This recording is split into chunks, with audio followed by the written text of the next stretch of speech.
Let's open this streaming also to YouTube and other channels.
Hi and welcome to this Terra Madre forum.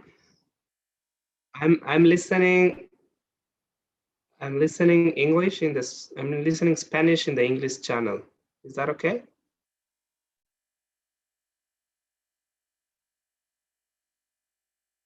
Also the other speakers. Carson, do you also listen to Spanish? Yeah. Okay, they are inverted maybe. Okay, yes, we are inverted, yes. So, para español, I'm talking in the room now. So, entonces para español, por favor, elijan inglés. Y para inglés, elijan español. So if you want to listen into English, then you have to go to Spanish.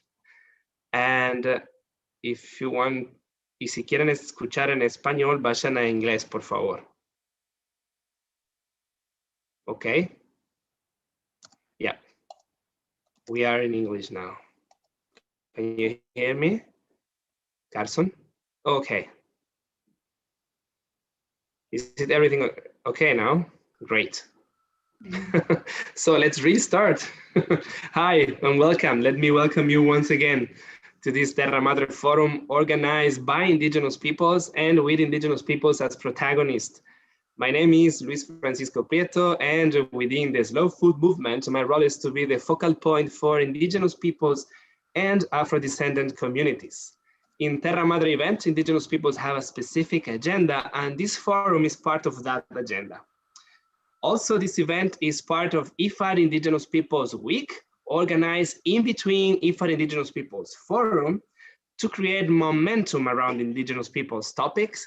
And for this whole week, we've been organizing joint events with IFAD Indigenous Peoples team, IFAD staff, and also the steering committee of the Indigenous Peoples Forum at IFAD. As we explained during our last forum, Indigenous peoples' presence within Terra Madre program is very vast. So if you're interested in it, please go to the Terra Madre salonedelgusto.com and search by tagging Indigenous Terra Madre. So these conversations are organized jointly and supported by our key partners, such as IFAD, Tamal País, and the Christensen Fund, who have been supporting the Indigenous peoples movement within Slow Food for the last decade. So please, thank you to all our supporters and also partners. In this forum, we spoke about Indigenous peoples' resilience to COVID, Indigenous peoples' forest food system who are facing land grabbing and other issues. We spoke also about Afro-descendant food systems in the America, and today we are going to talk about pastoralism, guided by our great Tunda Lepore. She is a Maasai woman, member of the Indigenous Terra Madre Network Advisory Board, as well as IFAD Indigenous Peoples Forum Steering Committee. We are experimenting. So welcome to a new experiment. We're experimenting a new format with Tunda and other pastoralist folks, more dynamic and entertaining, we hope, to raise always awareness on Indigenous peoples and pastoralist issues. We will do it by enjoying and celebrating the biodiversity and cultural biodiversity which Indigenous peoples protect. And we will also learn today about a specific case, which is the nomadic pastoralism in Iran. But the first questions will be raised by experts as pastoralism themselves. So today we will try to mix what is traditional knowledge with academia knowledge. Let's see what comes up out of this experimentation. So let me thank you now for being today to all of you. Let me thank all the Indigenous leaders who will be sharing their time, knowledge, and wisdom with all of us, and also the amazing videos that you produce for this session. This is the first time you will be seeing this video. I hope internet will be with us for the whole session, but as you know, we are a grassroots organization, so the things may happen. Let me now introduce and give the floor to the moderator of today's session, the great Margaret Tunda Lepore, by first sharing a short video that the Maasai community prepared for all of us. Thank you, and let's enjoy.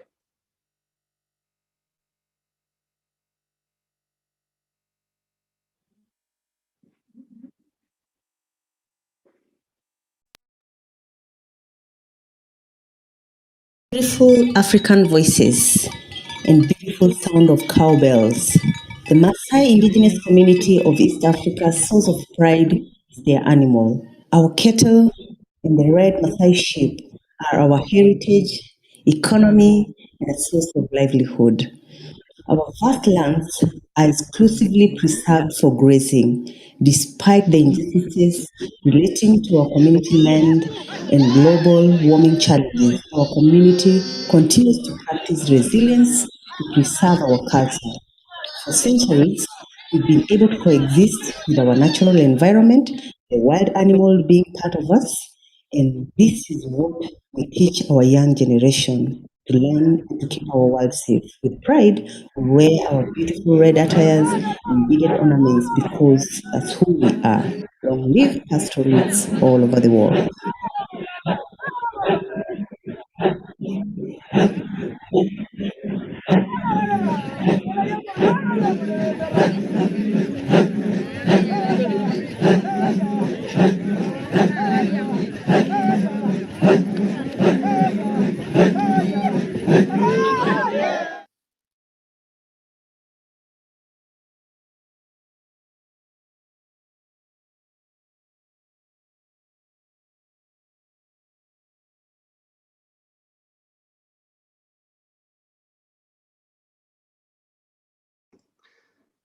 Okay, I think we just lost Tunda, unfortunately. She was able to share with us the video. But Tunda, are you here? Yes, she's reconnecting. Sorry for this. Tunda, the floor to you. Hi, I'm sorry. This is the challenges of technology.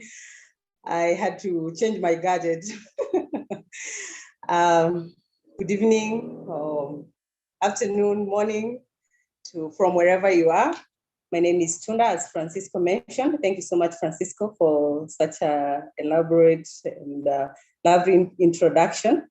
I want to welcome all of us, Indigenous leaders from all over, and it's good to have you all. And I'm so privileged that I am your moderator this evening. And it's my hope that we're all in good health in the midst of this deadly virus around the world.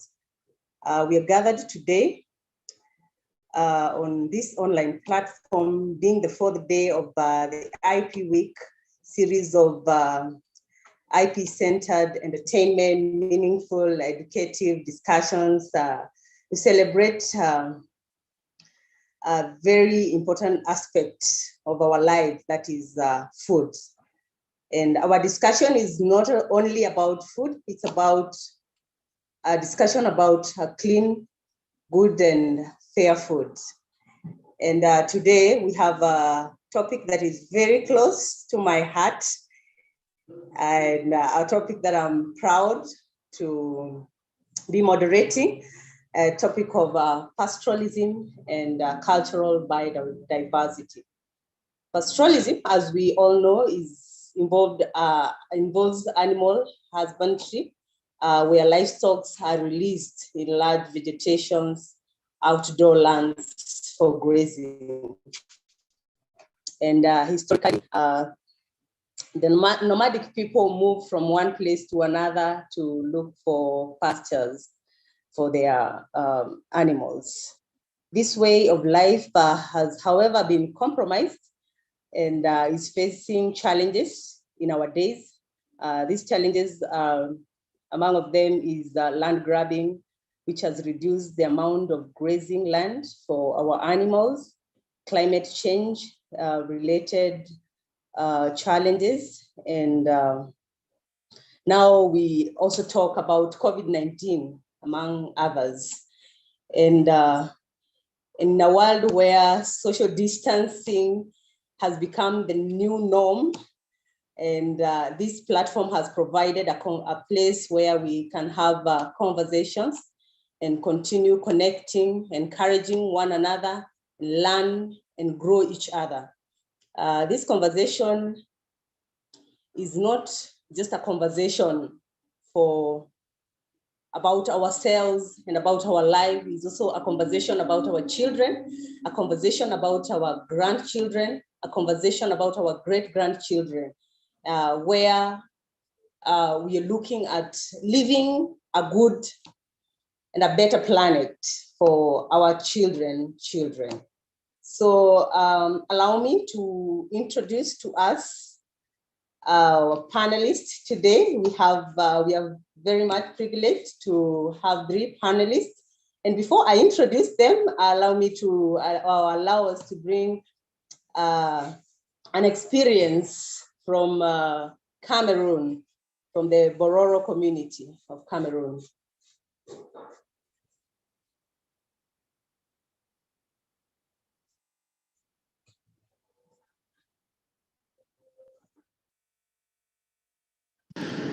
Good morning. Musa Usman Damba from the Pastoralist community of Cameroon, celebrating diversity. These cows, as you see them, they are called a mixed breed of Gudali and Bororoji. The brown, tall, with long horn are pure Bororoji, which is pure indigenous, and then Gudali is a bit of mixed Bororoji and other breeds, which is also indigenous, but more resistant to dry season and produce more meat. They are all indigenous breeds. This cattle market bring cows from most West and Central Africa, and they are distributed also across West and Central Africa. They come from some part of Nigeria, some northern Cameroon, and they are transported sometimes to coastal region like Gabon and Central Africa. Okay, you can also see pictures of the meat. It's called slow meat in our slow food term. The meat are used for during celebration like marriage, celebration like naming ceremony, and also ordinary eating. The meat is organic, 100% organic, and because the cattle are fed with organic food. All right, thank you.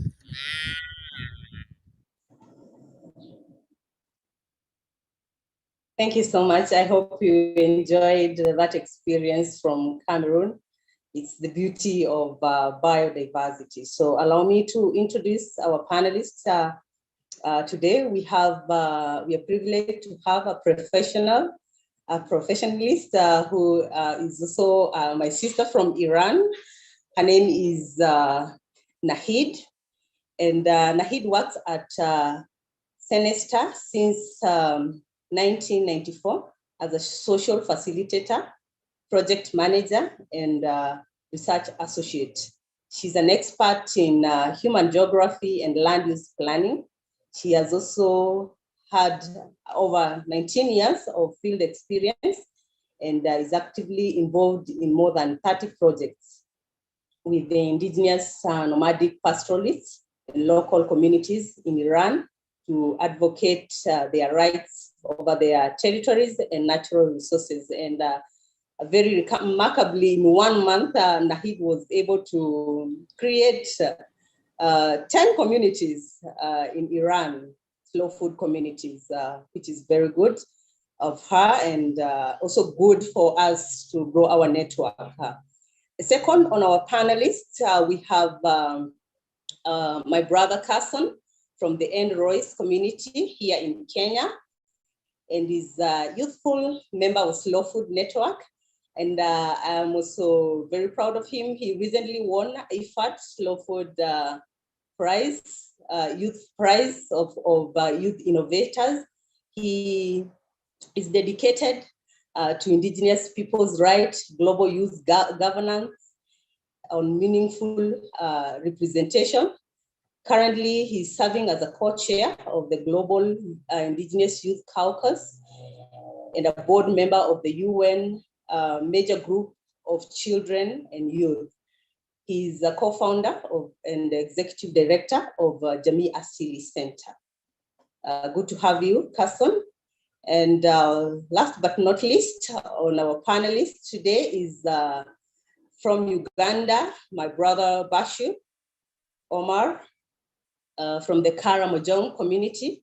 Bashir is an indigenous youth pastoralist, an agronomist, and a member of the Slow Food. And he's also a winner of the IFAD Slow Food Prize for Youth Innovators. So I can say today we are going to have a very rich conversation, and we are going to listen from our panelists. And before I bring our co-panelists, that is Nahid from Iran, allow me to bring to you another experience from Northern Kenya, the Gabra community. Please enjoy the video.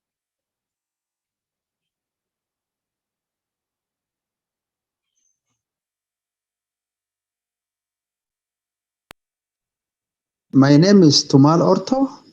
I'm a livestock member from Kenya, in northern Kenya. I come from the Gabra indigenous community. In biodiversity, we, the Gabra community, has a lot of attachments to camels, goats, and sheep. Camels also play a very big role in spiritual performance. Without camels, you cannot get married, you cannot perform yearly community spiritual activities. And then on the side of the sheep, most of the Gabra ceremonies, spiritual performance, when the children are born, all are performed by done by the sheep. And some of these sheep, sometimes they are black-headed with horns. On special occasions, some of them, their heads are brown. And sometimes you combine the sheep and the goats. When you get a baby boy, you slaughter male goat, which is not castrated, and ram, which has been castrated. You slaughter two, so that the women can celebrate. And if it is a girl, you only slaughter the sheep, the male ram sheep.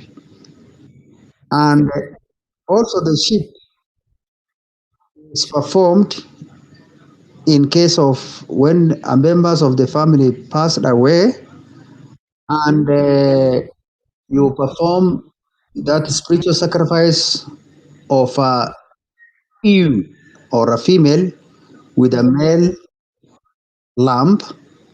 And then when you are doing this festival later on, after 6 months or after a year, you slaughter either a camel or a male sheep according to the traditions of that ethnic clans where the deceased one comes from. So in biodiversity, especially the sheep performs a lot of activities, either in wedding, either in rituals performances, childborn, wedding. It plays the critical roles. Thank you once again.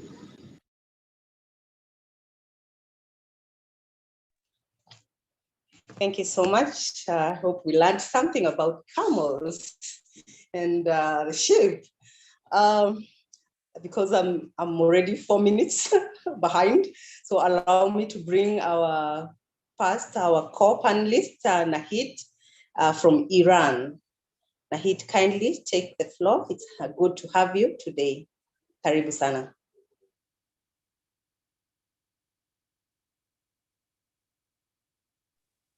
You are muted.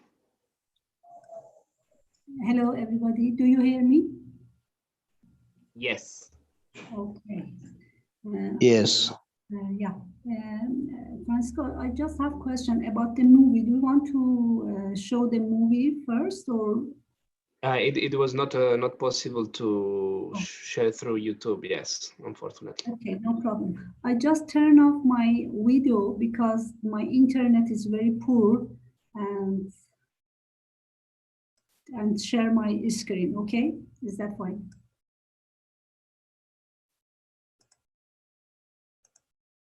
Sure. Yeah. Do you see the screen? Yes, we do. Thank you. Okay. Hello, everybody. Good afternoon, good morning, good evening to all friends and colleagues.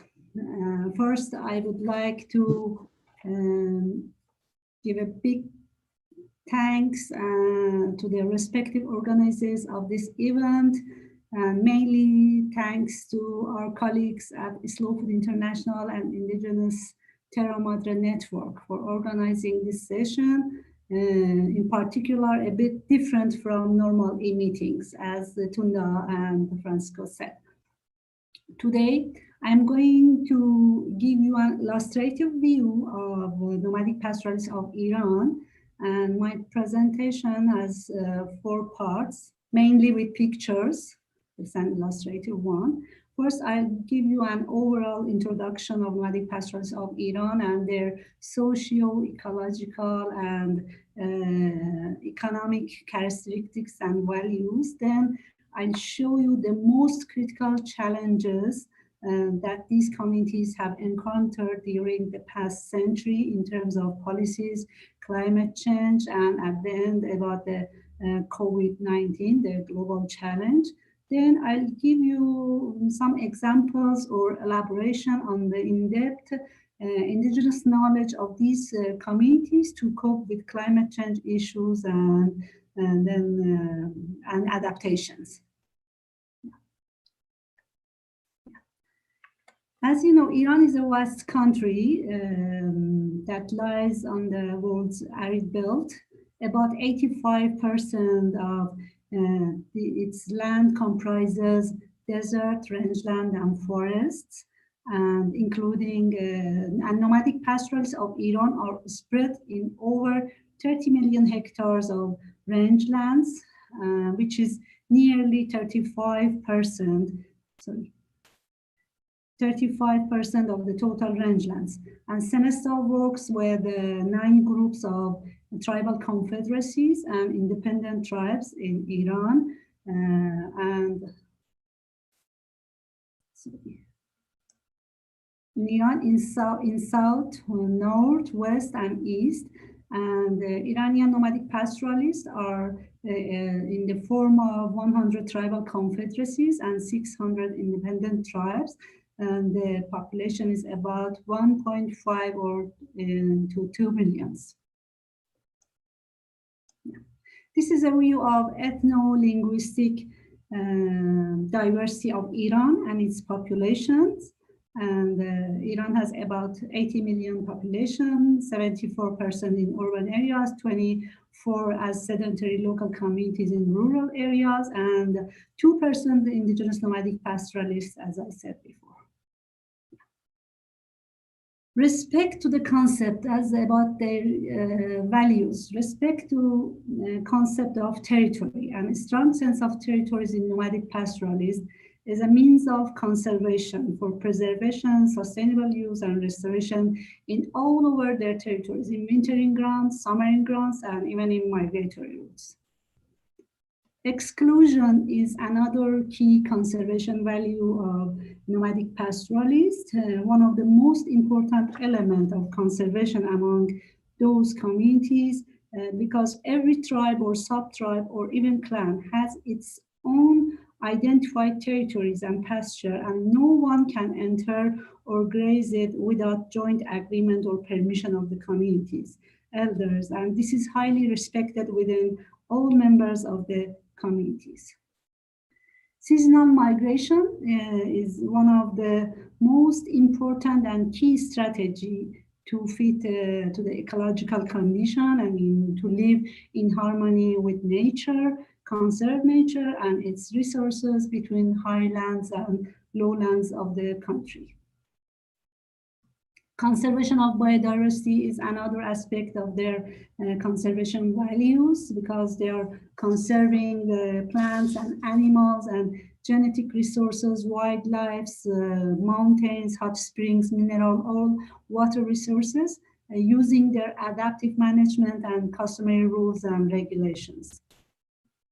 Another characteristics is their social values, because they are stewards of arid and semi-arid lands with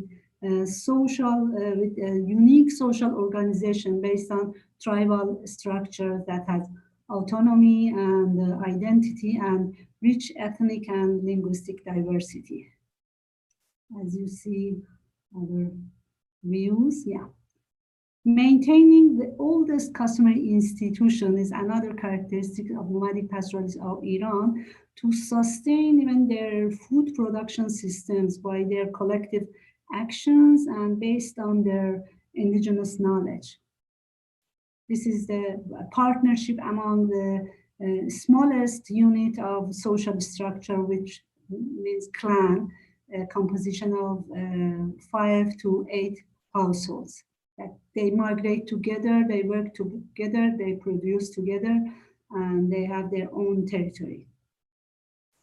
And their key economic values, the nomadic pastoralists have considerable role in contributing national and local economy, because they produce at least 25% of the country red meat, with 2% of population in the countries, 35% of national handicraft production, and large portion of dairy products, wool and handicrafts, etc.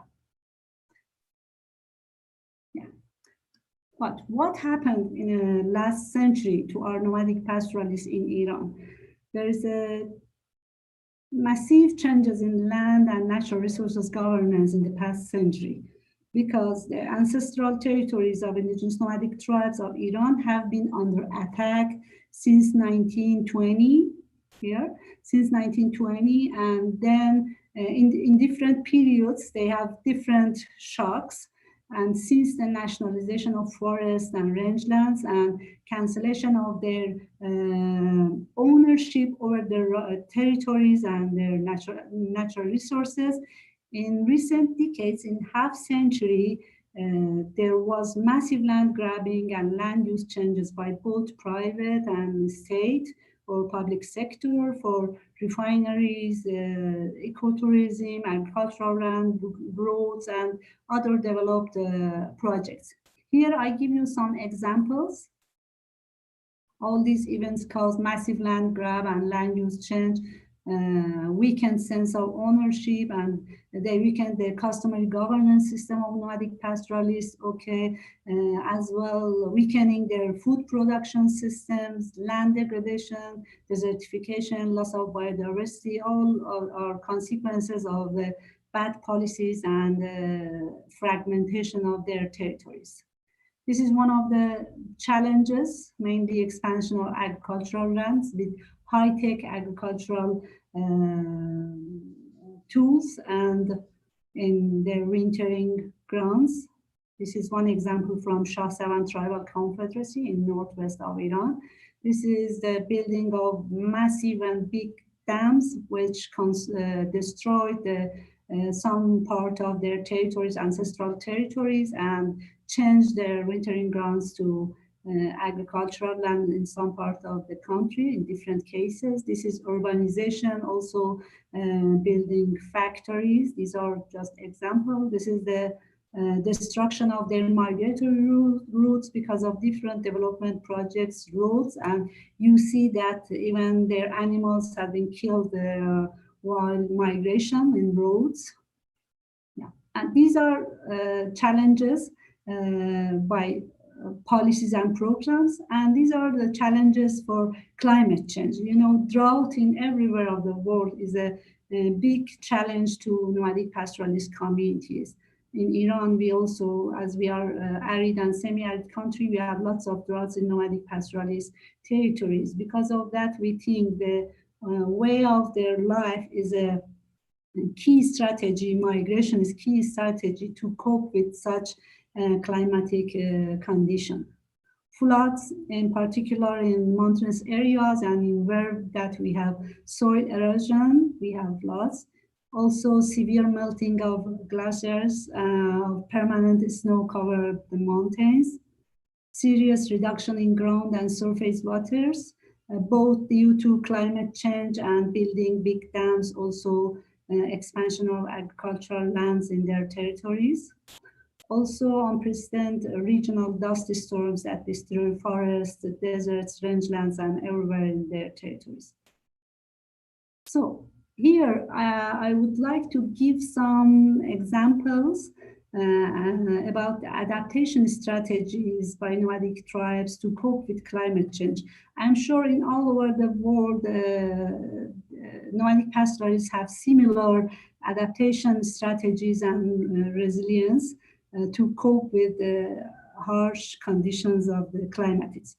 One of them is inventive learning and use of crops among pastoralist tribes to reduce the pressure of livestock on their rangelands. The second option is providing alternative or complementary livelihoods, such as agro-silvopastoral activities, which some tribes and tribal confederacies uses in their territories. And the concept of ICCAs, or Indigenous Community Conserved Area, strengthening their territories and using their features, including buffer zones preserved for times of droughts, is another strategy that they use in climate challenges. Managing migration is a very important element to cope with climate issues, for rearranging the data of migration or even duration of staying in wintering grounds or summering grounds, and itinerary of migrations to cope with climate change issues. Also using indigenous knowledge for monitoring and assessing the carrying capacity of destination rangelands before the season of migration. They guessed how many heads of animals they can take to the summering grounds before seasonal migration based on the indigenous knowledge. Also taking marketing decisions. When there was a drought, they may decide to sell off their animals before the season of migration, or if the year is a wet year and the rangelands are fertile, then they even may buy some animals. It depends to the climatic conditions, and they monitor it and predict based on their own traditional knowledge. Also changing livestock breeds to more drought-resistant ones and bringing back the indigenous breeds when condition improved.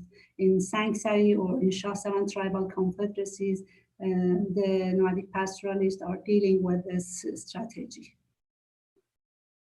Also managing glaciers and snowfields by covering them with plant debris and tapping into melting glaciers by piping the water for livestock watering during their summering in their summering territories. This is just an example. I don't know how many minutes do I have time. This is a squad systems. Mainly it's based on the seasonal migration. It elaborates how nomadic pastoralists are estimating the carrying capacity of rangelands, or how they decide on the date and time of migration or number of people for migration, and as an adaptation strategy to climate change. I don't go to the details, but the slides are here just to give some overall explanation. They collect necessary ecological information on weather or indicated species, and then they assess those collected data by community elders and decide the time of migration. It was in the past, in fact. Now it has changed to some extent. And decision of elders also on how many heads of animals to allow to migrate based on thousands of years of experiences. Also, they use a mathematical model based on their indigenous knowledge. For example, every 35 head of animals need one woman to migrate to process the dairy products or graze wet animals nearby. Also, a tenfold of people with children to graze the kids and goats and nearby. And a number of men also to take dry animals to graze much further. The extra people, if there's extra people or even animals, they cannot migrate, they stay in waiting list and go to do their agricultural activities. Squad system also, the elders predict the drought in summering grounds, because then they decide on different patterns of migration. Sometimes migration will take longer to get to the summering grounds in a suitable time. Also, they forecast the weather and ecological conditions of wintering grounds while they are in summering grounds. And when they, as I said, they decide on marketing decisions while in summering grounds or wintering grounds to sell or buy some animals. So as we saw some examples, these are all lessons for us about the sustainable way of life and resilience of these communities to respond, or about their innovation and adaptive ability of nomadic pastoralists while facing environmental tensions. Through seasonal migration, reducing number of herds, while is necessary in summering or wintering grounds, or traditional water harvesting or preservation of and restoration of degraded rangelands also, and based on their indigenous knowledge. Because all these things are rooted within the cultural and socio-economic feature of pastoralists in everywhere of the world, because they live in harmony with nature to fit to ecological conditions. And so these features should be taken into account for having empowered and resilient communities to achieve sustainable and indigenous development through social, cultural, and territorial and ecological integrity. If we think about the summary conclusions, we think that nomadic pastoralists or indigenous peoples, they have 12,000 years of history on conservation, who possess extremely sophisticated customary science system for the management of natural resources. Also, they are uniquely placed to exercise strategies for adaptation and resilience with all this climate change. And many nomadic pastoralist tribes are busy innovating and applying adaptation strategies, such as those mentioned in the presentation in previous slides. So despite their natural capacity for adaptation and resilience, the scale, severity and frequency of climate changes have begun to tax their capacities for success. For this reason, we really need to call for an urgent action and urgent attention of national and international support to assist these tribes in their innovations, documentations, and sharing of experiences with other nomadic peoples, both domestically or in the worldwide. I just want to share some also challenges of our nomadic pastoralists with COVID-19 that we had brainstormed with some members of UniNomad, Union of Indigenous Nomadic Pastoralists, in some Skype meetings. Due to COVID-19, the livestock markets at local, even provincial and national level has been closed, and this was a livelihood loss for them. Even closure of restaurants, closure of hotels and guest houses near their wintering or summering grounds, and lack of or even no ecotourism and tourism activities, and lack of ceremonies and gatherings all cause their loss of income and livelihood challenges. About their seasonal migrations, their seasonal migration happened in 1st June, but the risk of pandemic outbreaks among nomadic peoples, they feel the risk because if they wanted to pass through the populated cities and villages while seasonal migration, they may infected with coronavirus, and they decided to delay in the seasonal migration last year, but also had problems with delaying their migration because they had weight loss of their livestock or livestock disease in the wintering grounds, loss of livestock due to rising temperatures in wintering grounds, and even disputes and conflicts with settled community due to destruction of their summering grounds. If they go late to their summering grounds, the other communities come to their territories and graze their pastures, and there is a big conflict all the times. And high transportation cost of livestock by vehicle instead traditional migration to minimize the pastoralist exposure to urban and population. Yes, how many minutes? We run out of time. Okay. The other challenges was health challenges. I go with the past. Yeah, they had some proposal to reduce livestock meat imports by government at national and international levels, and direct cash purchasing of nomads livestock at guaranteed price, or also provide access to feed and water in wintering grounds. And these are other proposals to cover the cost of transportation of livestock by vehicle in their seasonal migration, and appoint also local guards from nomads to protect their rangelands in case of seasonal migration. Yeah. Finish. At the end, I just want to again.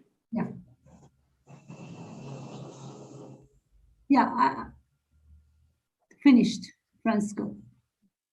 Okay. Thank you so much, Nahid. That was a very rich presentation. I'm sure we have all learned. I've also learned a lot, and it's very interesting how you are trying to mitigate the challenges that the communities are facing in Iran, the adaptation measures, the managing migration, utilization of indigenous knowledge, marketing decisions, and change of livestock breeds for more resistant. And it's something that it's very interesting and educative. Thank you so much, Nahid, for that. And now I want to bring my brother Carson to react to Nahid's presentation. The floor is yours, Carson. Okay, thank you so much, my sister Tunda. I hope all of you can hear me well. Voice is a bit lower. How about now? Is it better? It's better, yeah. Okay, thank you so much. So thank you, Nahid. Really thank you and grateful for the very insightful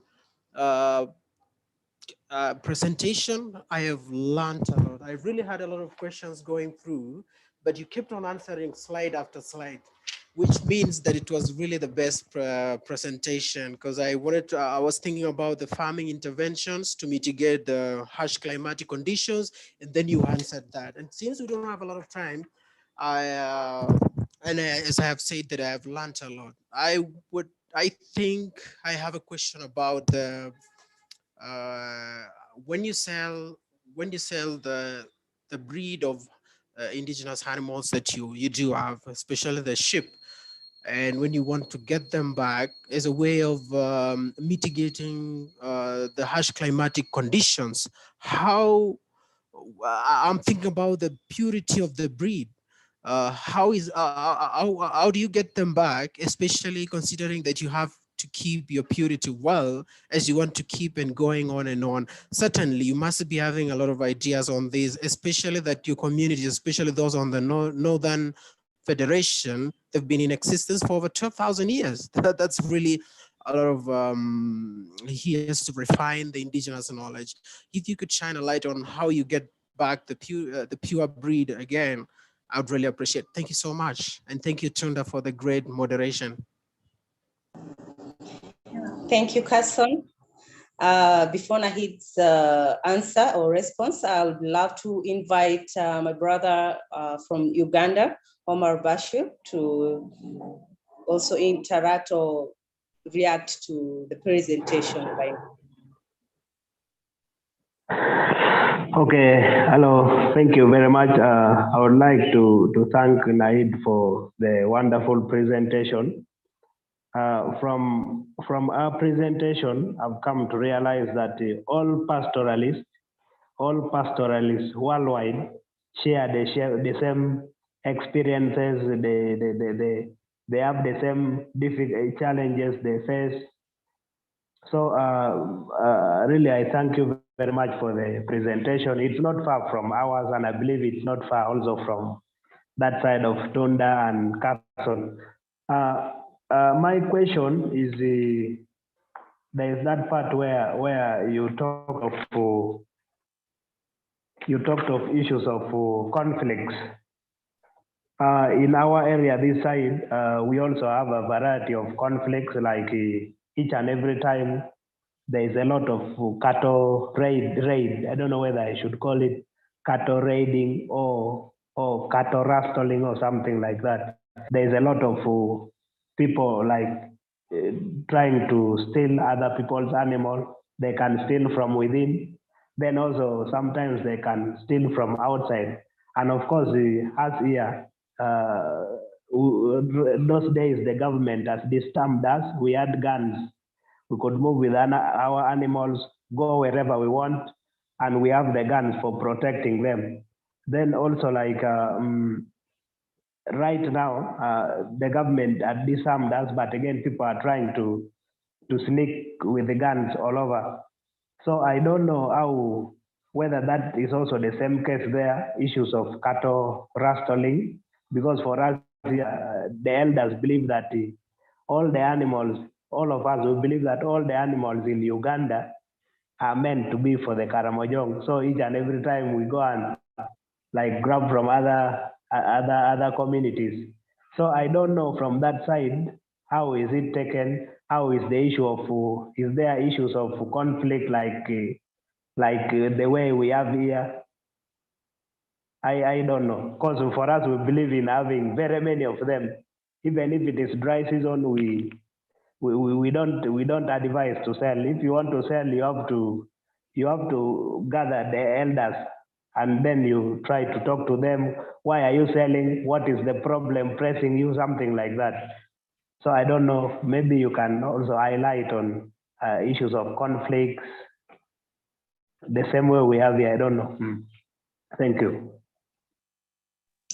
Nahid, quickly in maybe 2 minutes or 3 minutes. You know, about the local breeds that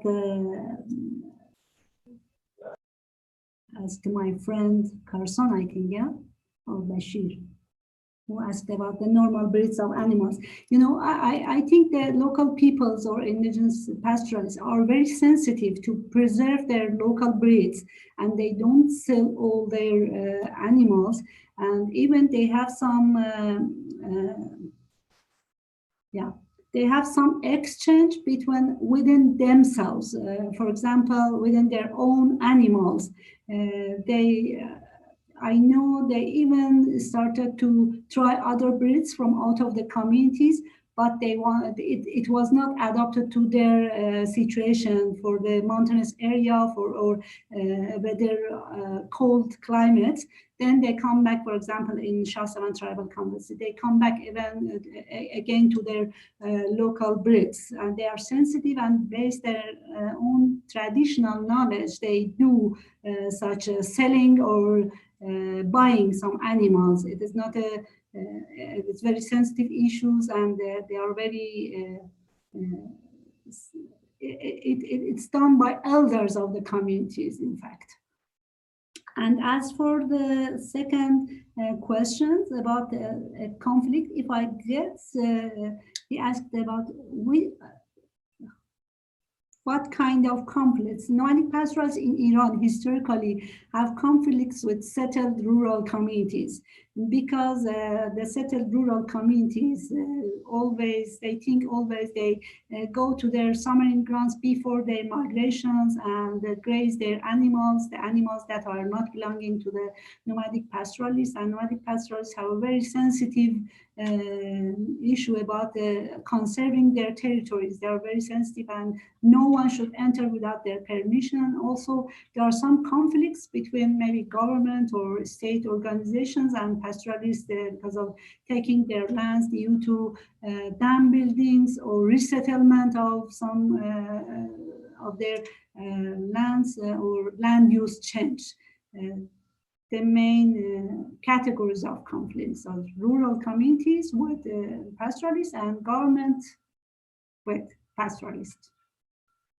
In 2 minutes, I don't know if I gave a suitable answer or not. Thank you so much, Nahid. Yeah, I believe those answers were satisfactory. I don't know whether Omar, is your question satisfactorily answered? Okay, the question is satisfactorily answered, because wanted to know about the type of conflicts there in regards to pastoralism, nomadic pastoralism, as I also compare with this side. Yeah. Thank you, Omar. Carson, any further reactions? I am really grateful for Nahid's highlighting the issue of purity of the cattle and the sheep. I mean, it wasn't about the cattle. And this has been very insightful. I have learned a lot. Thank you so much, Nahid. Thank you, Tunda. Thank you, Carson. Thank you, Nahid, and thank you, Omar. It was good to have you today. And as my brothers have mentioned, it was a really rich conversation and very educative. And I'm sure we are going to adapt some of those mitigations that you've presented today to also try and curb the challenges that we are facing in these ends. And I just want to also inquire if there's somebody from IFAD who wants to react to today's conversation.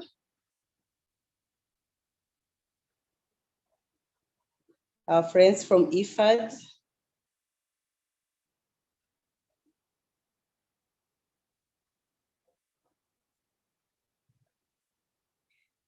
I want to assume none. I want to also maybe make welcome my friend Francisco to make last remarks then before we end today's conversation.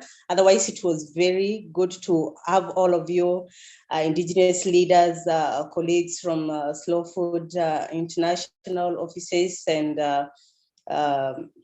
also colleagues from IFAD. Was a great evening, and we hope to have more of these conversations, because these conversations are helping us to come up with solutions of the challenges that we are facing. And this is just one of those that we've learned a lot of how we're gonna things that might work in various parts of the world. And also we've learned that also the challenges that the pastoralists and nomadic people are facing all over the world are the same. And so it's good because it's an exchange program, and these platforms have provided that for us. So thank you so much, Nahid. It was so nice to see you again after, I don't know, 1 year, after almost 2 years. Yeah, the last time I saw you. And I wish you all the best in your work. And also thank you, my brother Carson. Thank you, Omar, for spending time with us today. So I'll take this back to, I can see Mattia. Maybe yes. Mattia can react to. Sorry, it took me 5 minutes to understand how, because I got used to the Zoom modality and now the webinar. Well, I just wanted to say thank you, first of all, because as I wrote to Francisco, I had to jump from one meeting to another, but this one was one of the events that we were looking at with the heart, not only with our brain. And I listened only to the last bit, but as a matter of fact, the work on pastoralist is extremely important. We have some operations. Our partnership with Slow Food in these areas as well as in others is really strategic. And so even if I was not able to attend full time, I just wanted to convey to all of you, congratulations for the work that you are doing and the experience that you're sharing. We look at this as a long-term partnership, and we want to continue. So just a few words. I know the time is up, but I'm sorry if it took 5 minutes to connect, but I hope you appreciate. And a big hug to all of you, to Carson, to Tunda, to Francisco, and to all the others connected. The presentation of Nahid, I listened from the beginning to the end, was just great. Back to you. Thank you so much, Mattia. It's a privilege, and we are happy to have you. And it's always good to work with you. And we are also happy and glad that you have us at heart. So it's very encouraging to hear that from you and from the IFAD team. And thank you also for all the support that you've given to us, and also the support on preservation of our local breeds is very appreciated. So lastly, I just want to, I don't know whether my friend Francisco has a last remark before we close up or wrap up with a video from Carson's and Basir community. Thank you. Francisco? Thank you, Tunda. Yes, before the final videos, I would like to thank IFAD actually, because while I was looking at this panel is completely thanks to IFAD actually, because with Tunda, we met for the first time when she decided to create the Slow Food Presidium in Kenya to protect the red Maasai sheep. And with Carson, and which is funded by IFAD actually with the grant we just finished. And Carson and Bashir are both members connected. Carson directly through Mattia, who said, "Hey, you should know these youth here." And Carson and Bashir are also beneficiaries of IFAD and Slow Food grant. They are youth, pastoralist youth that were part of the training, capacity building, and skills sharing, because the capacities were already built, but we did a lot of skills sharing with them. And also Nahid had the opportunity to meet Tunda in Japan in the event, Indigenous Terra Madre event, which is all part of the Slow Food and IFAD grant. And both Carson and Bashir won the prize for Indigenous Youth Innovators. So I think, first of all, thank you for that, for attending this, for giving us this opportunity, and thank you for the translations, which was facilitated by IFAD, so thank you very much. And big thanks to Tunda and Nahid for your time in building this idea, in constructing, in building up this beautiful forum. Nahid for the long presentation, and to Carson and Bashir, the same for being here. Also, Bashir had to travel to reach internet access. So thank you very much. We know that the Karamojong communities are facing a lot of issues right now because of the wildfire that was spread in the Karamojong area. So many families lost their homes and were forcibly moved. So thank you very much, Bashir, for being with us today. So from my side, a big thanks. I hope this contributes. Also, thank you to the Pastoralists and also IFAD supported, who help us with the videos, share the photos, knowledge, and so on. We were able to reach pastoralists in really far areas, who moved then to areas with internet. So I hope we were able to put the pastoralism topic again at the forefront of the debate on the food system. Otherwise, the nomadic doesn't allow a lot of presence sometimes with the internet and in the debate spaces. So from my end, that's all, and thank you. I hope you will like the videos, the two last videos that the pastoralists did for us.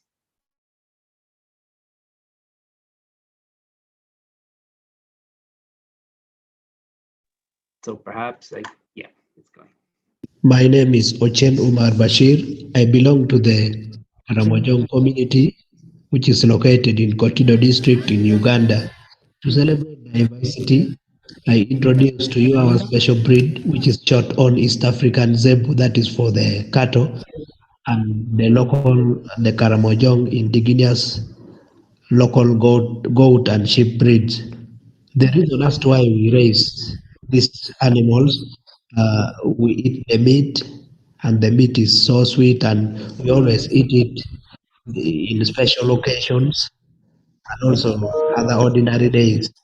We also use these animals like for sacrifice, especially when there's a tragedy which has befallen our community. We of course also drink milk and blood from them, which sustains us. These animals are better than these other breeds, exotic breeds, in a way that these animals, they are they are conversant with our climatic conditions, because we have prolonged dry spell. These animals are hardy. They can move long distances from in search of pasture and water, and they are not easily attacked by diseases. So that is why we like keeping this kind of animals. Thank you.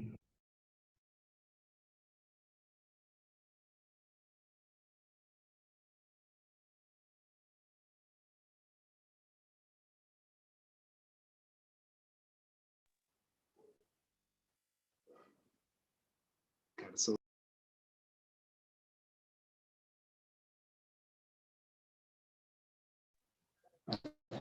our last is video Kiburo from the from the Endorois community. people in East Africa, Kenya. We live near Lake Bogoria, a place called Sandai. To celebrate diversity, I introduce you our special breed of cattle that is called Zebu, Endorois Zebu. And this breed is really important to our food heritage, central to our food heritage and food culture, as we've raised it for as long as we've existed. And the most important thing about this breed is its resilience to drought I mean, it is drought resistant. And as far as I have known that our people existed, it's been central to our culture, to our food heritage, in everything about us. Because we even used to identify with our specific aspects of our clans in our culture. And this breed is very crucial to our food in terms of the beef that it provides to us and the milk. This breed of cattle, the Endurance Zebu cow, we use when a young man transitions from into elder. There's a special ceremony that they will celebrate their bull and they are given a new name to celebrate that occasion. And that means this is very central to the cow that they've been raising up as young man and in the grazing fields and all that. Uh, Another most important thing, it's very central to our food heritage in terms of heritage and culture. We use it, its hides and skin in celebrations. Its meat is skewed and can be preserved in our own traditional ways for as long as it can last. And so we use it during harsh climatic conditions. Thank you.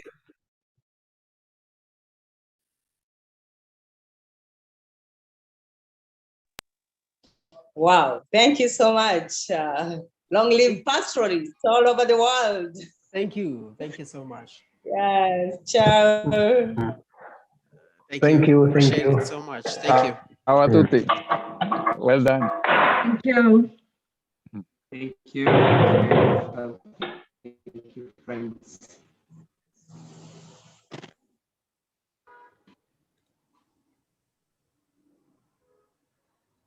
Thank you, Nahid. Thank you, Frank. Thank you, Tunda. Amazing, amazing moderation. Thank you, Nahid.